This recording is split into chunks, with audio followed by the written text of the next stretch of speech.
กองประชุมครบคณะกรรมการบริหารงานองค์การพุทธศาสนาสัมพันธ์ลาวแขวงสารวันครั้งที่3สมัยที่9พระอาจารย์สายสมัยไสยสารคณะประจำองค์การพุทธศาสนาสัมพันธ์ลาวแขวงหัวหน้าห้องการบริหารองค์การพุทธศาสนาสัมพันธ์แขวงสารวันได้รายงานว่าซึ่งในระยะ6เดือนผ่านมาได้สำเร็จการเคลื่อนไหวเผยแพร่ผลสำเร็จกองประชุมใหญ่ผู้แทนพระสงฆ์ทั่วแขวงสารวันสมัยที่9สำเร็จการแต่งตั้งพระอุปสัญญาขององค์การพุทธศาสนาสัมพันธ์ลาวแขวงสารวันเพื่อประจำอยู่ในแต่ละเมืองได้สำเร็จการลงเผยแพร่สังฆบัญญัติขององค์การพุทธศาสนาสัมพันธ์ลาวแขวงสารวันฉบับปรับปรุงให้แก่คณะองค์การพุทธศาสนาสัมพันธ์ลาวใน5ตัวเมืองทั่วแขวงได้จัดฝึกอบรมการหางเอกสารทางสงฆ์ครั้งที่1สมัยที่9ได้เผยแพร่ศีลธรรมตามโรงเรียนมศ.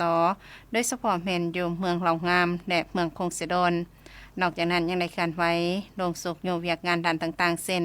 การสร้างตึกวินปัวพาสงฆ์ที่โรงหมอเมืองเหล่างาม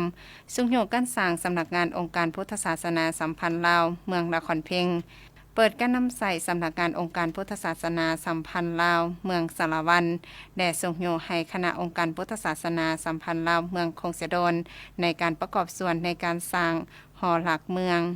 ได้เข้าร่วมกองประชุมต่างๆอยู่บรรดาแขวงเป็นต้นกองประชุมใหญ่ผู้แทนผาสงฆ์อยู่แขวงจำปาสักแขวงสวรรณเขตเสกองแขวงอัตตปือ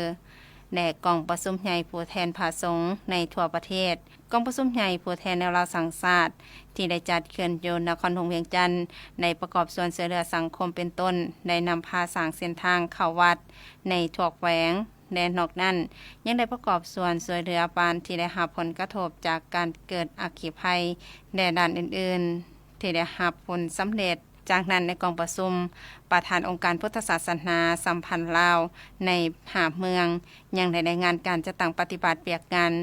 สงฆ์ในระยะผ่านมาโดยเฉพาะด้านผลสำเร็จและข้อคงค้างเพื่อหาวิธีการแก้ไขในต่อหน้า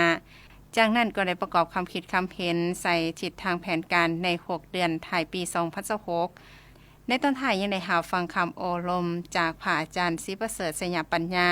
ประธานองค์การพุทธศาสนาสัมพันธ์ลาวแขวงสารวันกองประชุมครบคณะกรรมการบริหารองค์การพุทธศาสนาสัมพันธ์ลาวแขวงสารวันครั้งที่3สมัยที่9ได้จัดขึ้นในตอนบ่ายวันที่27พฤษภาคม2026อยู่ที่ห้องประชุมองค์การพุทธศาสนาสัมพันธ์ลาวแขวงโดยการเป็นประธานของพระอาจารย์ศรีประเสริฐสยามปัญญา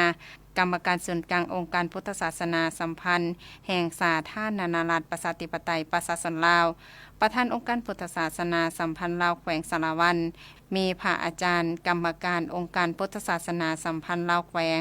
ประธานองค์การพุทธศาสนาสัมพันธ์ลาวในทั่วแขวงและภาคส่วนที่เกี่ยวข้องเข้าร่วม